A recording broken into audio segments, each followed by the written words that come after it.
Good morning, everyone, and welcome to I Have 99 Problems, but Bid Rigging Isn't One, Mitigating Antitrust Risk in Government Bidding. I'm PCI's John Plinky, joined today by our expert instructor, Robin from McCarter in English. Before we get started, I have a few housekeeping announcements.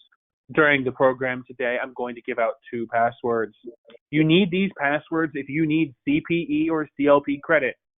You need to submit them on our website under My Certificates and Courses. They will appear as polls, but clicking on the poll is not enough. You have to keep these passwords until after the session so you can submit them on our website. If you merely need a certificate of completion, all you need to do to receive that is wait 24 hours after the program. It will be emailed to you. In addition to that, during the program today, there will be polls. The first poll is on your screen. It asks, where do you work? Your choices are large contractor, small contractor, government, some sort of consulting or law accounting firm, or something else. And when I say contractor other than small, that just means large. That's just the language the FARA uses, is other than small. In addition to that, during the program, we encourage your questions. Please put your questions in the questions panel. I will handle anything technical or administrative back to you in the chat. But if you have a topical question, when Robin inhales or otherwise pauses during the program to move to a new topic, I will interject with your question. All right, I'm going to close that poll. Now, take it away, Robin. Good morning, everybody. I'm Robin Crauthers. I'm an antitrust partner at McCarter in English. Before I joined McCarter in English, I was a trial attorney at the Department of Justice Antitrust Division, where I enforced the antitrust laws. And then I moved into private practice, first at Wilson Sonsini and now at McCarter. Today, we're going to cover bid rigging, and we'll start today with a brief discussion of the relevant antitrust laws to frame the conversation so that you understand where the cases that we will be looking at, where they've derived from, and what the laws are that are applicable. We'll talk about the procurement collusion strike force, which is the Department of Justice's main process and policy for finding bid rigging issues in the market. We're going to review some recent enforcement actions related to government procurement. The hope there is that by reviewing the case studies, we can learn some lessons that you can take back and apply to your businesses. We'll talk about some compliance program tips. And then throughout the presentation, we'll be talking about avoiding the appearance of impropriety, but I will give some specific tips at the end related to document creation. And investigation by the Department of Justice is not a great process. It's expensive. It distracts your employees from what their mission is. It can take a lot of time, revenue, and it adds a lot of stress. So, the baseline is here that we do nothing to cause the DOJ to sort of raise their eyebrows at us. And then, of course, we also don't want to break the laws. Okay, so let's turn. Oh, that wasn't right. So let's turn to the relevant antitrust laws. So there are quite a few antitrust laws, but the ones we'll talk about today are the Sherman Act. The Sherman Act has 2 sections.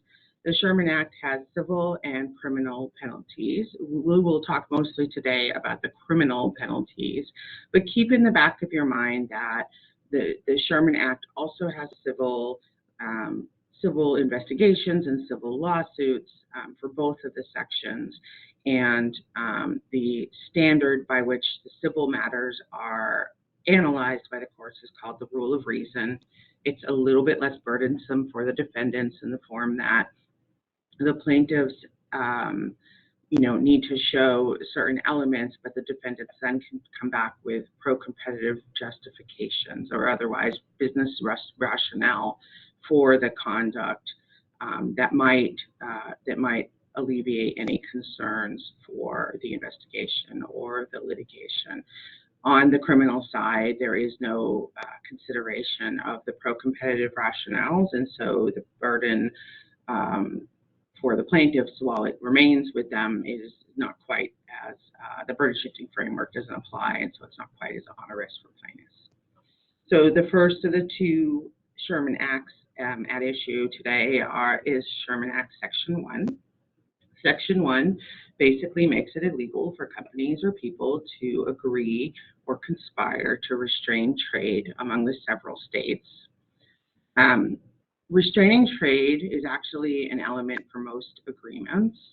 When you think about agreements you enter into with vendors or suppliers, you are setting prices, you might be setting territories, you're setting some sort of restraint in how the process between you and the vendor goes through. It's quite broad. The way the courts have cabined the Sherman Act Section 1 is to say that the restraint must be unreasonable. Oftentimes, one element that the courts and the DOJ will look at is whether or not the companies have some form of market in the market in which they've conspired or agreed. So under the Sherman Act, there are certain agreements that the courts say are so pernicious that they found them to be per se illegal. Per se legality means that the agreement itself is sufficient to find a criminal violation. The three common criminal per se illegal matters are bid rigging, market allocation, and price fixing. As I mentioned, other Section 1 violations are typically analyzed under the rule of reason and not under the per se standard. The elements that the indictment must allege is that the defendant knowingly entered an agreement that imposed an unreasonable restraint of trade in interstate or foreign commerce. There is, in the terms of the agreement element, which is often the place where the most contention between the parties and the DOJ happens, whether or not there was an agreement, what the agreement shape was it, per se agreement, or was it something that was an ancillary restraint and therefore eligible to be analyzed under the rule of reason. So it's important to think about what an agreement is. So agreements don't need to be written. They can be tacit agreement. And the DOJ has found, something as simple as a wink or a nod to be an agreement with evidence that also shows that, there was an agreement. And even without some direct evidence, the DOJ does look for signs that there was an agreement. So one area that they can study is whether or not the business is getting extraordinary profits, or their margins are higher than anybody that is similarly situated to them. They also consider whether or not the behavior between the alleged conspirators would be counter to the company's best interests if the market was working the way it should. Okay, so before we talk about Section 2, let's talk about the three pernicious acts. I suspect that most of you know what they are, but I think it's important to sort of level set, make sure we all understand what each of them actually means. So market allocation is when the competitors agree to divide up a market. It can be a division of customer types, it can be a division of geographical areas, and it can be a division of the products themselves. So one government contractor says to the other, I will only bid on the customers that need data center services. You can bid on the customers that need IT consultant work. If both companies compete for both areas, then that could be an agreement to allocate the market. Same with breaking up territories. I will do southern Montana, you do northern Montana. Now, price fixing is an agreement between competitors to sell at only a fixed or agreed upon price, or to maintain market conditions such that the price is maintained. So you probably are aware that supply and demand is a big factor in setting pricing. If contractors agree to set their supply at a certain level. The price for that, assuming the demand doesn't fluctuate much, the price for that is actually going to be set as a result. So it's in price fixing, it's important to think about elements of price, factors of pricing, and whether or not there's an agreement to establish or set those factors that might then evolve into or mean that the price is fixed. And then filing bid rigging, which will be the focus of our discussion today. So bid rigging is an agreement where competitors agree who will bid, who will not bid, who will have the lowest bid, who will have the highest bid, who will win the bid today, who will win the bid tomorrow. That one is probably mostly self-explanatory. Okay, so now we will move to Section 2. So Section 2 makes it illegal to attempt to monopolize or monopolize a market.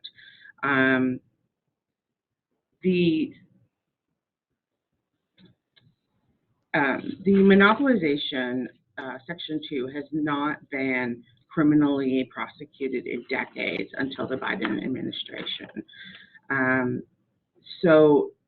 The criminal enforcement under the Biden administration has all resulted in settlements or consent decrees.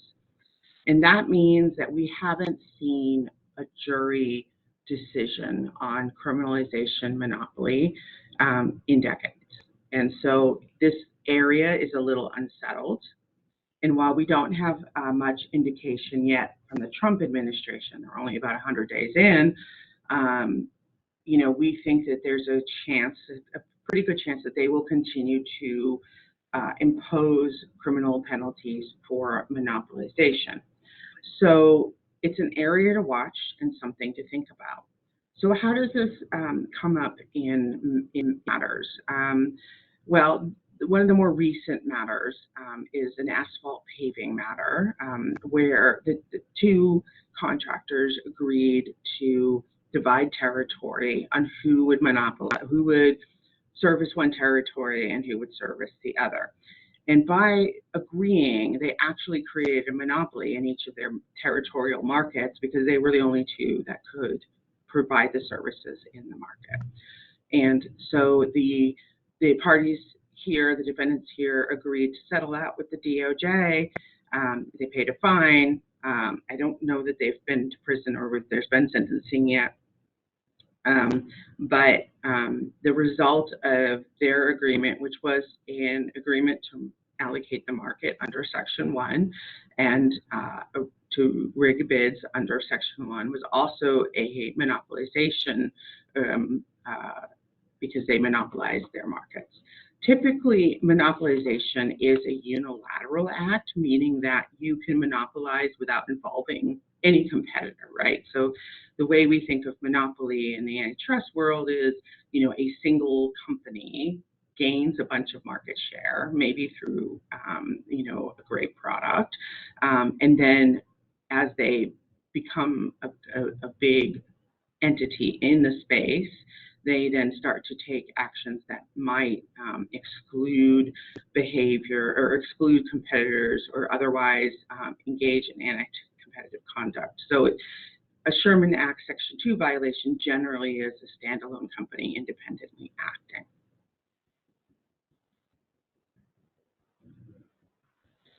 We'll talk about the elements here of Section 2. We'll talk about it in terms of the attempted monopolization elements. Monopolization is similar. So the defendant has engaged in predatory or anti-competitive conduct. So this is what I was just talking about. The conduct is a single company's conduct with the intent to monopolize, and the attempted monopolization includes a dangerous probability of achieving that monopoly power through the conduct at issue. Okay, so that was my short but spectacular summary of the relevant antitrust laws.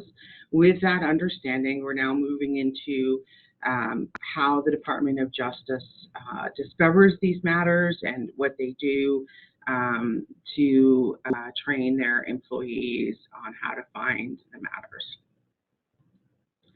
So under the first Trump administration, The Department of Justice formed a Procurement Collusion Strike Force, PCSF.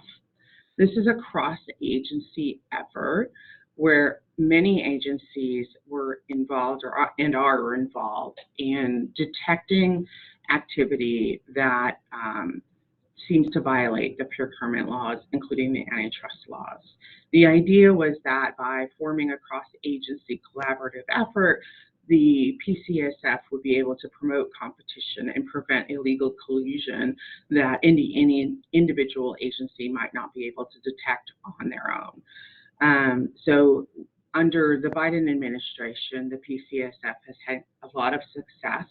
Activity has included many cross-collaborative efforts, including work by the U.S. Attorney's Office, the Department of Justice, Antitrust Division, NSA, CIA. And the matters prosecuted were not prosecuted solely for antitrust crimes. We've seen matters for conspiracy to defraud and bribery and money laundering. We expect the PCSF, which was formed under Trump 1, to continue, and we expect it to intensify moving forward as government contracting scrutiny has been a focus of this fraud, waste, and abuse that we've all heard so much about. Importantly, in the last couple of years, the PCSF has not been isolated to the U.S. They are working, the U.S. government is working across borders to secure criminal sentences for foreign companies that contract within the U.S.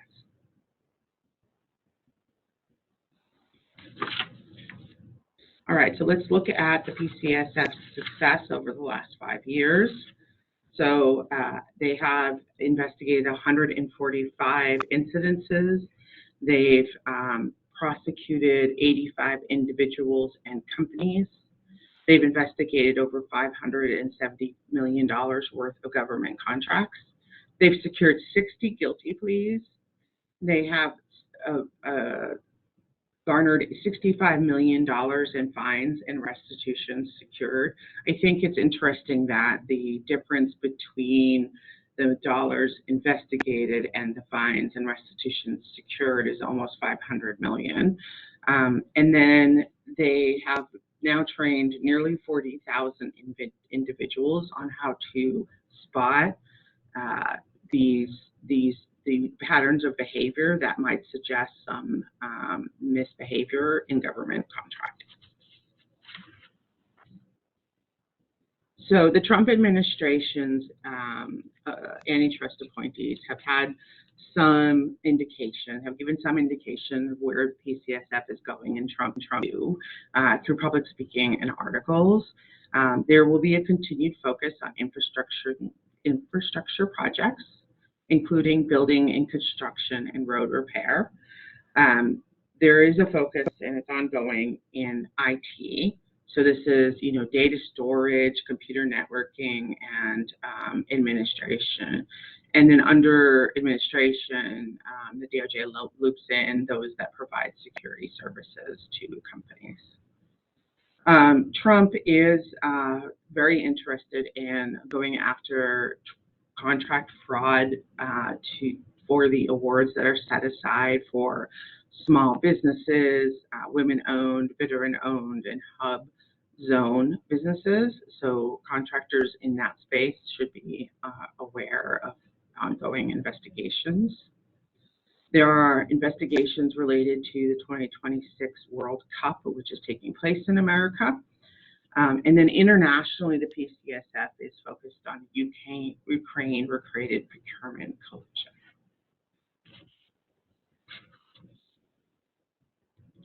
So the PCSF's tools, how are they finding this stuff? Well, the number one tool they have is a leniency program. The leniency program awards the first company or person to come in and report that something has gone wrong. And if they cooperate, then they're with the Department of Justice, then they're eligible to receive leniency. So leniency can take the forms of a deferred prosecution agreement, a recommendation for lower sentencing or lower fines. The leniency program has had in the past a lot of success in motivating informants to act quickly. The threat of losing that spot to be a leniency applicant helps people feel like they should be racing to the Department of Justice. And then the law enforcement entities will leverage that motivation to entice the informers to record conversations, to turn over evidence. They will, hold the informers accountable to the cooperation with law enforcement piece of the leniency puzzle. Just a brief word about leniency. Leniency is a program designed to reward a co-conspirator to come into the Department of Justice Antitrust Division and basically tell on their co-conspirators.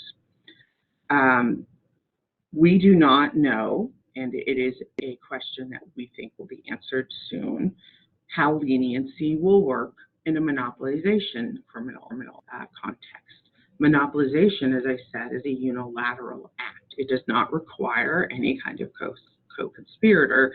There's no one to report if you're criminally involved in monopolization. So the leniency program is in question for a sole Section 2 monopolization criminal offense. To date, none of the criminal monopolization matters have been a sole Section 2. They've had some component of Section 1, so leniency did apply. Okay, so the next tool is that once they have a cooperator, whistleblower, law enforcement generally gets enough probable cause to make other tools available, so warrants to seize evidence and wiretapping. And the Department of Justice has made a number of announcements that they've stepped up their technology. They're using machine learning and AI to analyze patterns of behavior, to analyze network behavior, to understand how conspirators are acting in furtherance of the conspiracy. And they're also using AI in the sense of they are monitoring for algorithmic collusion.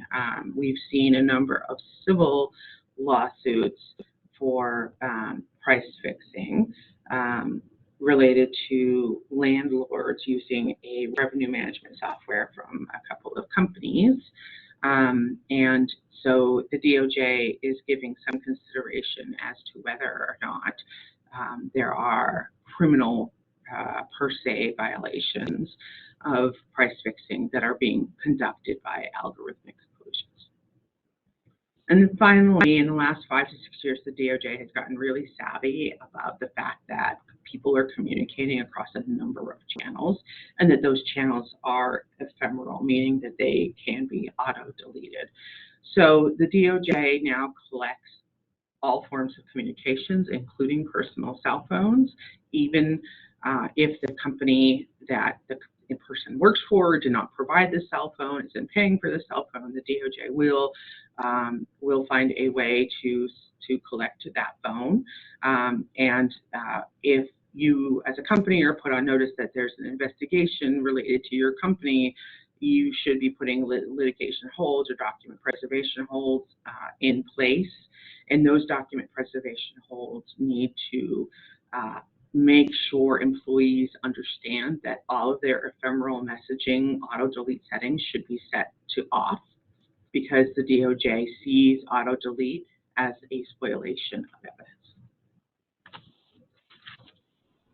All right, so let's talk about some recent enforcement actions. As I mentioned earlier, the hope is that by going through some of the fact patterns and evidence the DOJ cited to in their filings, your company can walk away with some lessons learned about how to avoid incidences where, maybe all of the activity in your company is above board, but it gives just enough of a hint of impropriety that, you can tighten down some of your controls and avoid just the expense and hassle of a DOJ investigation.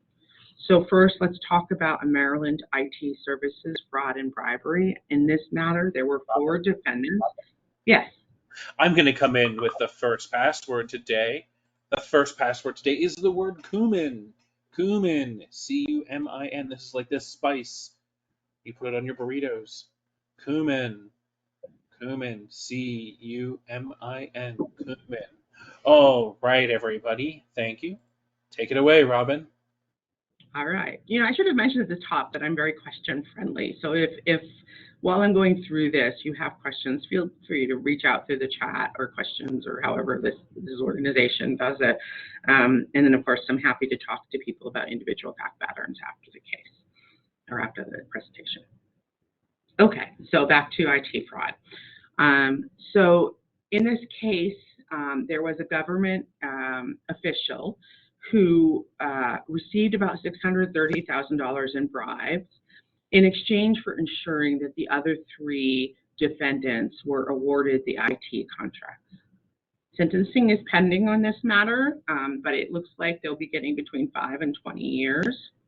And we're going to review some evidence that included several text messages between 2 of the co-conspirators.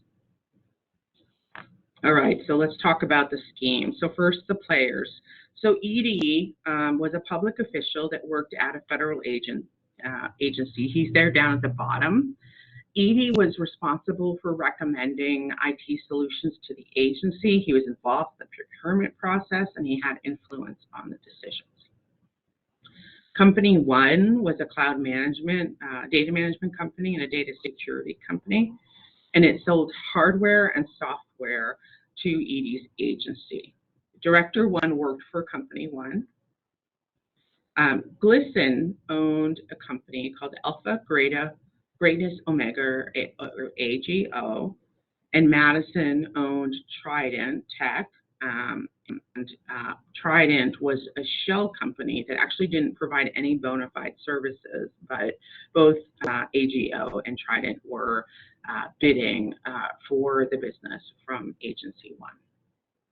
So Madison, the owner of Trident, also worked for Company 1. He worked with Director 1. And at Company 1, he set the quotes and submitted bids to Agency 1. All right, so what happened here? So Madison and Glisson conspired with Edie and paid him to defraud Agency 1 by diverting funds into Trident and AGO and by obtaining property from Company 1 in exchange for those bribes. Madison, in particular, the owner of Trident, used his authority at Company 1 to manipulate the quotes that Company 1 sent to Agency 1. And then Madison also instructed Company 2 to revise their quotes to include rebates that would go back to Trident or AGO. And then he lied to Company 2 about his relationship with the company Trident. In all, Trident and Madison received $7 million in kickbacks, and Madison was a little flashy. He bought jewelry, vehicles, a yacht, and a cannabis company. AGO and Glisson received $1.7 million in kickbacks. And as I mentioned, Edie accepted a little over $600,000 in bribes. So the DOJ, as I mentioned, will collect cell phones. They will collect emails. They'll collect pretty much any type of document that exists. And in this matter, their indictments had several text messages between Glisson and Madison that help demonstrate the kinds of evidence the DOJ uses to establish that there was an agreement between the co-conspirators and that they knew what they were doing. So I won't read all of these to you, but the first text message on the left, Glisson writes to Madison, "Let's figure out a way to do this together. We already have an established relationship. This should be a no-brainer." So that is likely an indication to the DOJ that these two were working together to achieve some goal. The middle one talks. Glisson writes to Madison, he wants to be wealthy, but with a B. Millions are for those who don't give a shit. So Madison says, I got it. You'll feel more secure and more at ease when the rebate checks start flowing more consistently. So this message shows that the two knew what they were doing, that they had knowingly entered an agreement to make each other rich. Glisten and Madison, last text message, says, again, talks about the relationship between Glisten and Madison and how Glisten has been invaluable to Madison.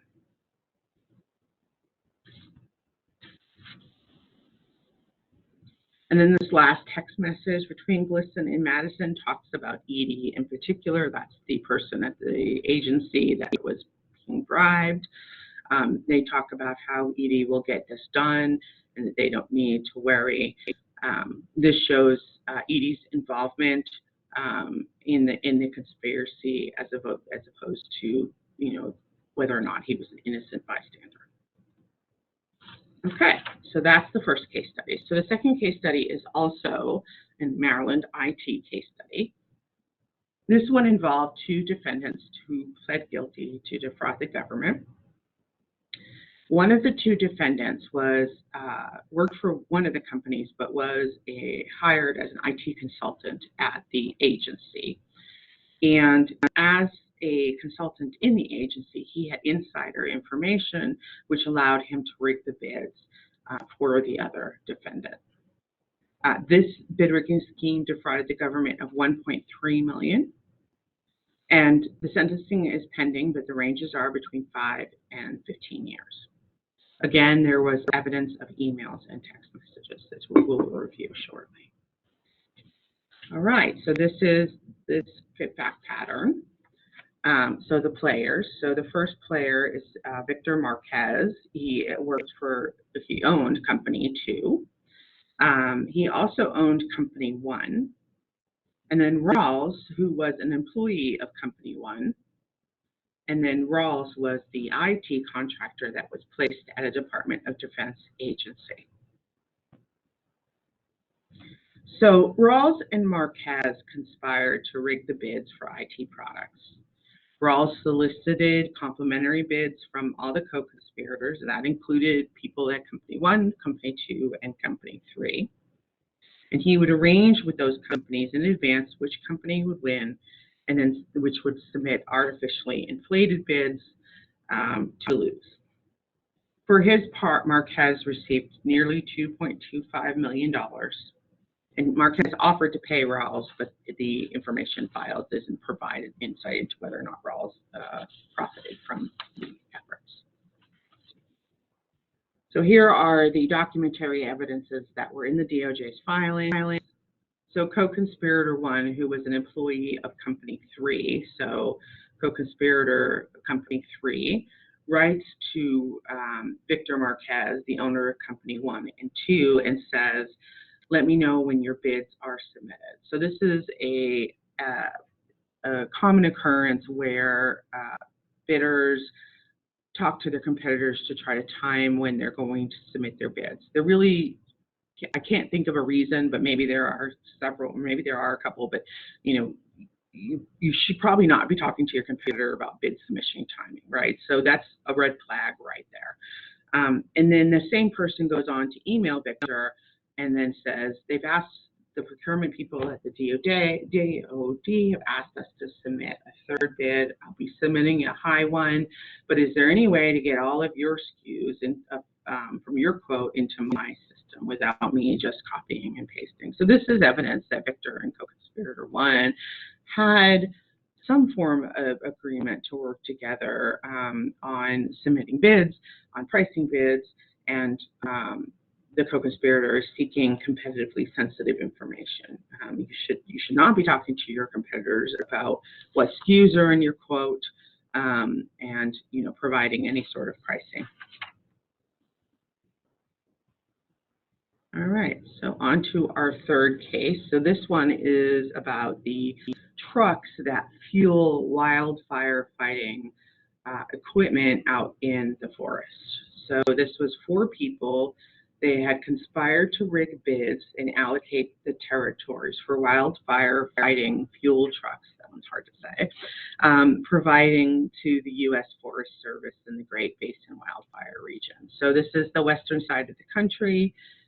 There was a guilty plea for Section Sherman Act, which is the agreement to conspire. And this is one of the cases where there was a Section 2 for monopolization of the wildfire truck services market. By allocating the territories, the four conspirators basically created some monopolies within the territories that were allocated. Here again, we have several text messages evidencing the bid rigging and market allocation. So there was a text message from Chris Bird, one of the co-conspirators, who shares their bid for certain cities. Salmon is a city and Elko is a city, and then also shares last year's bid. So again, this is an incident of a competitor sharing competitively sensitive information. Pricing is very sensitive, and there really shouldn't be a reason for companies to be sharing their bids unless there is agreement to consider that pricing in your bid.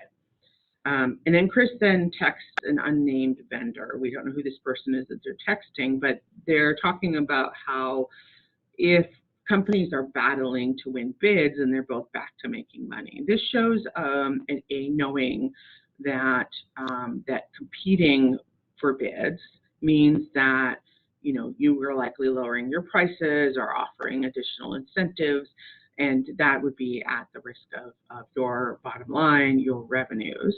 That's the point of competition.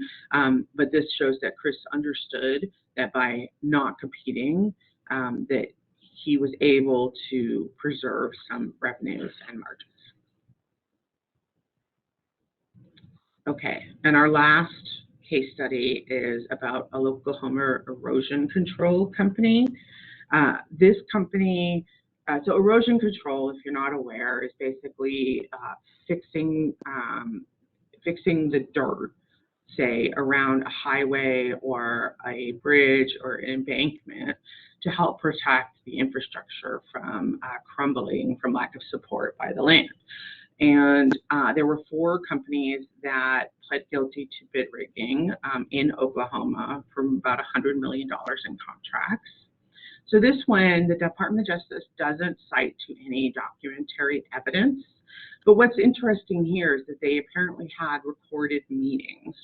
And what's noteworthy about that is that if meetings were recorded, it is most likely because somebody sought leniency, went to the Department of Justice, said, as a group, we are rigging bids, and the Department of Justice probably had them wear a wire and attend the meetings and then capture the conversations, right? So what were the conversations? Competitors were in a room discussing, or maybe they were on a phone, but they were discussing the prices of the bids. They were dividing up the geographic regions, and they were agreeing not to compete by either submitting intentionally high bids to lose or, deciding who would win or who would lose. The filings also point to destruction of evidence and a concealment of communication. So this goes to what I was saying earlier, in that the Department of Justice has taken a fairly hard stance that if messages are deleted, that could be a sign that information or evidence was destroyed. And they believe that by not turning off your ephemeral messaging auto-deletes, that is an incident of destruction. So this hasn't really been challenged in the courts yet. It's just DOJ's statements, and most of these cases settle out. But you should be mindful of the attention being paid to that. Okay, so now that we've talked about these cases, let's talk about what we can learn from them. First is employees should understand that there is this leniency program, and that the leniency program motivates people to turn in others for behavior that the leniency applicant views as problematic, right? So it's out of your company's control whether or not your information is provided to the DOJ, regardless of whether or not it was a bad act, right? The DOJ will think about it. They will, look for reasonableness in the accusations, but it puts your company at a sort of level of risk that, is a kind of outside of your control. And what can you do about that? Well, you can make sure everybody understands that leniency is a thing, and that they should be very careful about communications with their competitors, because it could lead to an investigation that would end up being stressful and very expensive. I think the other thing that you should walk away from looking at these 4 case studies is that it doesn't really matter how complicated the how complicated the scheme is. The Department of Justice will collect evidence, they will interview folks, and they will figure it out. So you can set up all kinds of shell companies and, have many chains of communications, and money can be flowing, in all kinds of directions, but the DOJ will work out what happened sufficiently enough through their investigation services. They're quite savvy. All right. So the other big lesson learned. Whoop, went too far. Now I can't get back. Okay. The other lesson learned is that you should think about in your compliance policies and in your setups, your structure, whether or not there should be some duplicative processes. So when thinking about at the agency level, right, the Department of Defense was using a outsourced IT consultant to structure their RFPs, for seeking the RFP and for making recommendations. That probably should have had someone else touching that to make sure that there were no red flags. And the same with ED, right? So there's a director who was being bribed to shift the bids, shift the winning bids to specific companies. If there had been another set of eyes on that, perhaps they might have caught that behavior. Now, for your company, I recommend that in the RFP process, you have a process in place, if your company has enough people, to touch the responses to RFPs and to be included in communications to ensure that there's not, language that's being used that is suggestive or any other red flags that could, end up being turned into an investigation. If you have those processes in place, then that goes quite far to if you end up with a rogue employee who does do something inappropriate. If you can point to a policy that says, look, we had, this backstop and this backstop in place, and this one employee just kept finding ways around it, then the DOJ does take that into consideration. A robust program, a compliance program that is designed to help prevent instances of illegal behavior is weighed in the DOJ's decision making. And then finally, there should not be communications between competitors, and the exceptions to this rule in your business are probably pretty rare. And if they're happening, you should be made aware of it, right? They shouldn't be texting each other. They certainly shouldn't have a signal chat. All of these things are going to be collected at the investigative phase, and it's a high risk for you to have communications with your competitors. So, deep thought should be put into that. Policy should be in place to prevent competitor communications and to receive approval for the communications that do need to happen.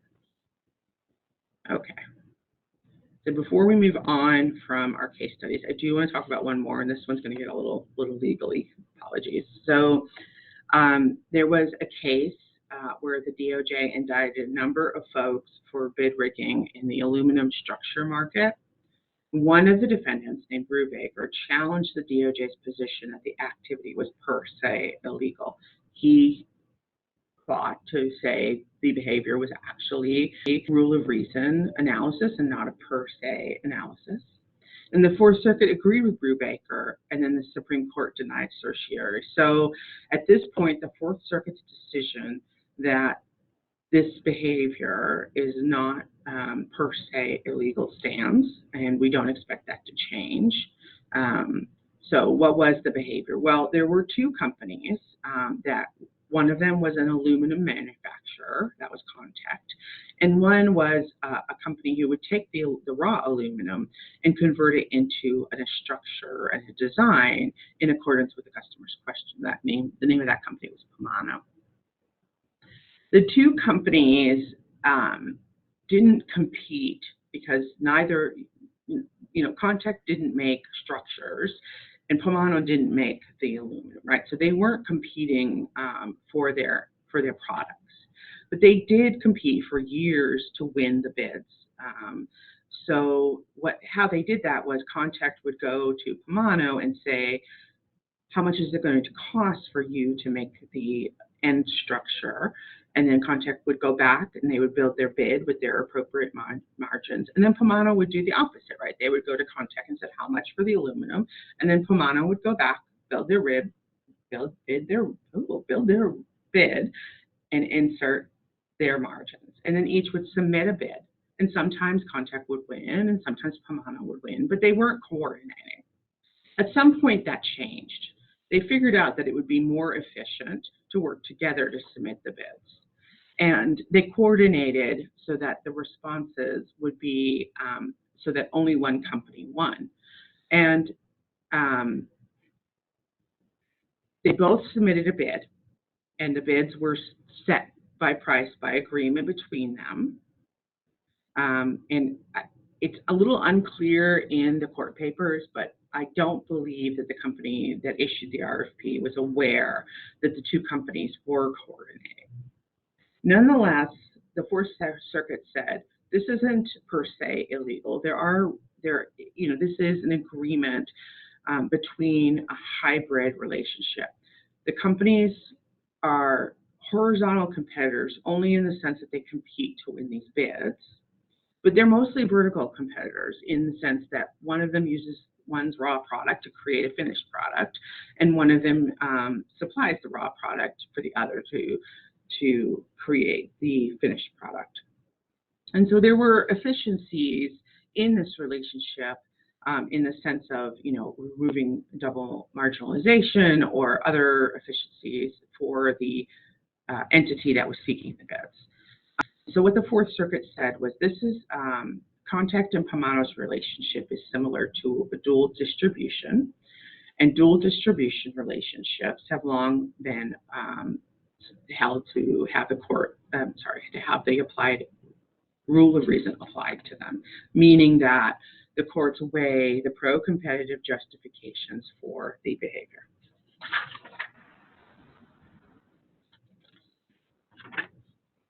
So what is a dual distribution? So dual distributions is best described by using the Nike model. So if you think about Nike shoes, you can go and buy a pair of Nikes at Nike.com, or you can go to a retail store like Famous Footwear.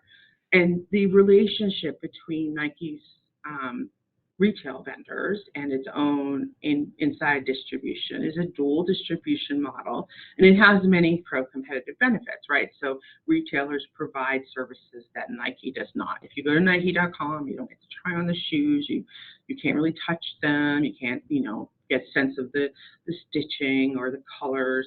But if you go to Famous Footwear, not only do you get to do all those things, but you also can compare across brands, right?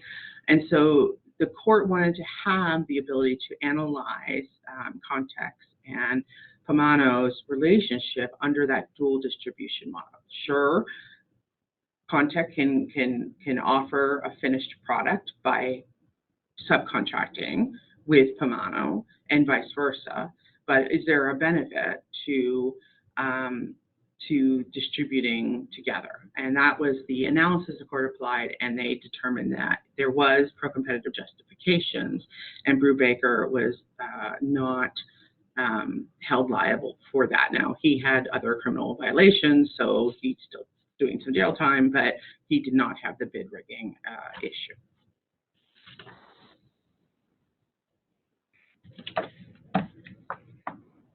Okay, so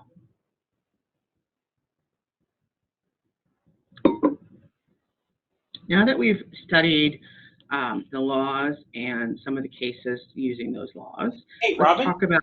Robin? Yeah. We have a question from the audience. All right. I work with an industry association. If they were to decide that they want to improve the quality of services of the industry by improving equipment, developing higher industry standards, which could increase prices to the government overall, is that going to be a problem? It is something that needs finessing, and the way you would finesse that is to make sure that the program that the association is developing spells out the pro-competitive justifications for that. So at base, this would be an agreement or a a scheme to raise prices, right? And the way that you work around that is to make sure that there are pro-competitive justifications for the applications of the policies. And you just want to make sure you document those, and that this is not a naked agreement to raise prices among the members of the association.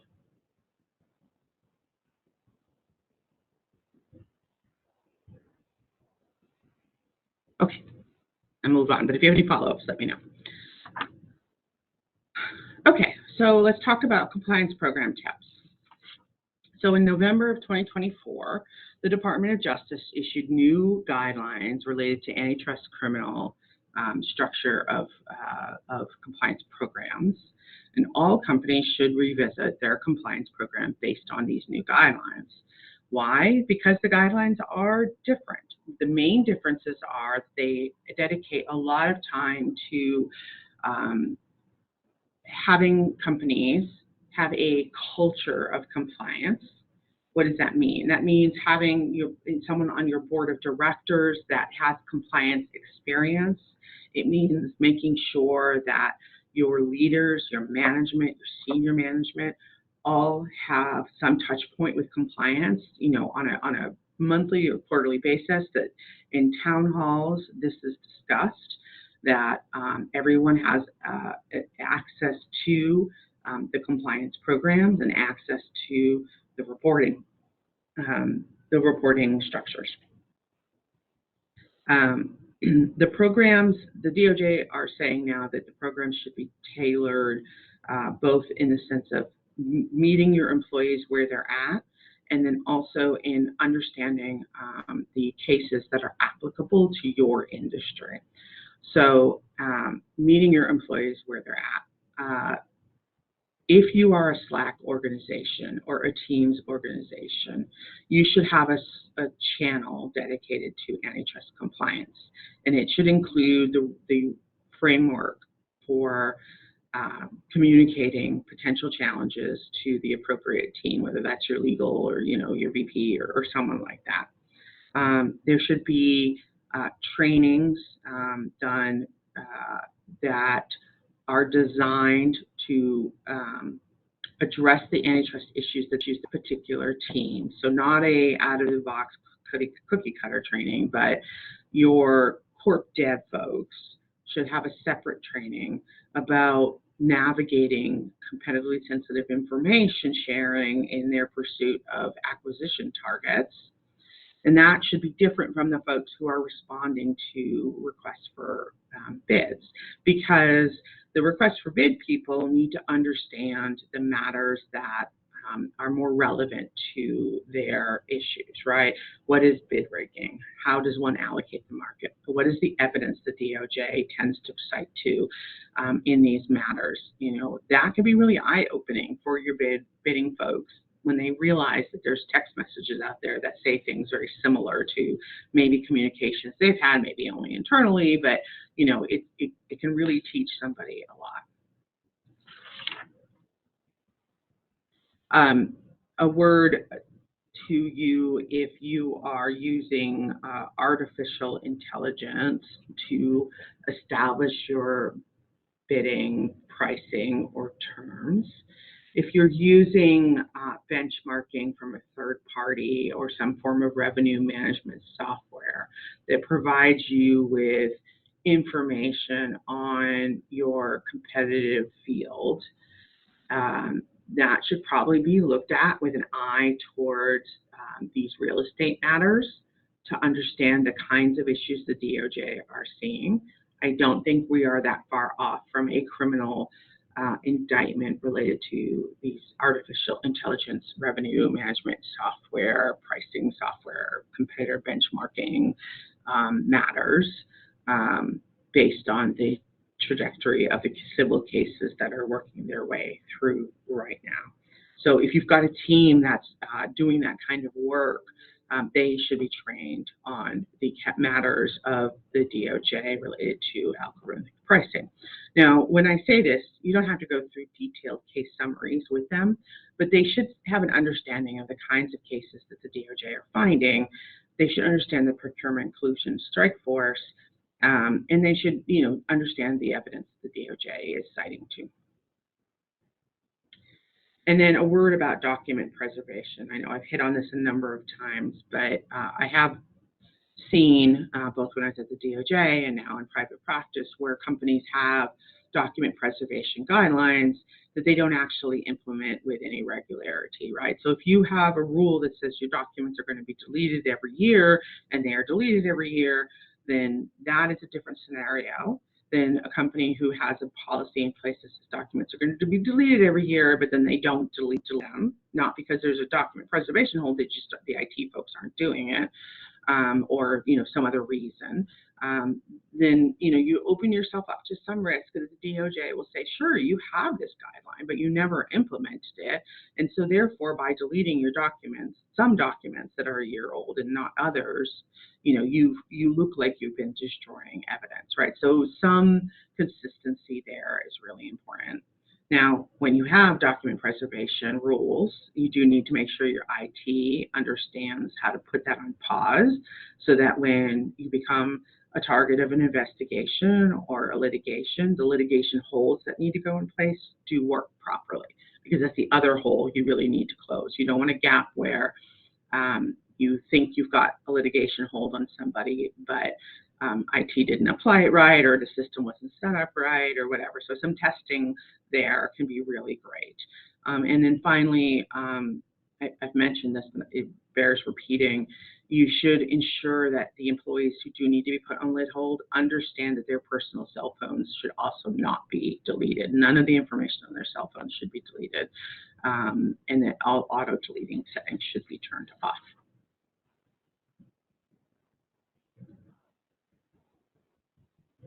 Okay, I'm almost out of time, but let's just quickly go through some of the document creation guidelines. So the first few guidelines here are designed to prevent an incident where you have a ton of documents in your company that suggest you have some form of market power.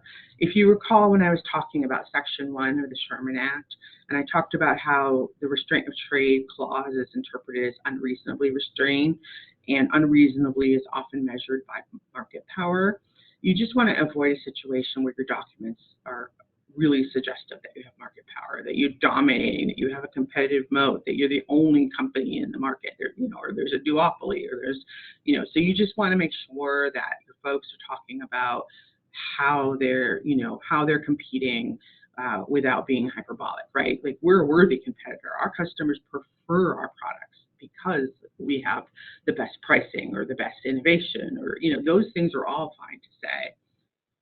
The next section is about avoiding antitrust buzzwords. words. So these are hard for your sales folks to adopt, but it's really better if they try to avoid, documenting that your company has market power, that you're a monopolist or a duopolist, anything that sort of tends to define your market, right? So, you don't want to be in a situation where you're talking about how your market is, data storage for some growth segment of companies. The Department of Justice and the FTC are really focused on the loss of nascent competition.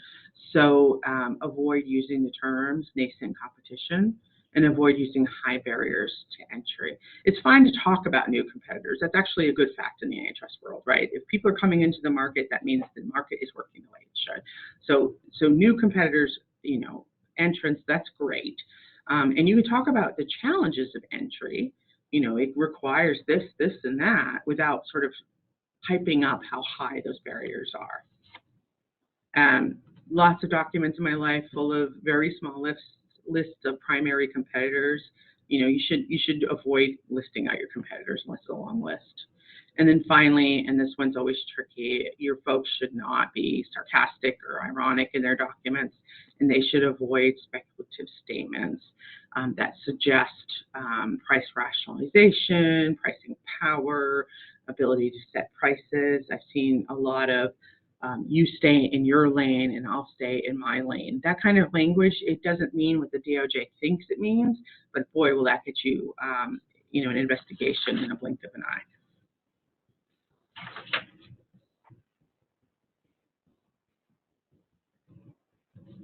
All right, and this is a list of things that competitors should not talk about.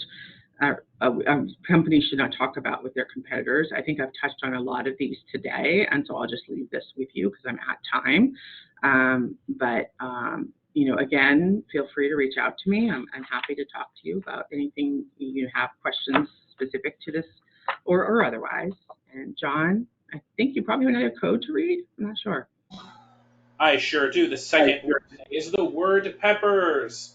Peppers. Write the word peppers down. You'll need peppers after the program. Peppers. Peppers. All right, everyone. Thank you for joining us today. I'm going to post. John, are you eating Mexican food today? What's with the code words? No, today I'm actually doing Korean barbecue. It's going to be delicious. Oh, yum.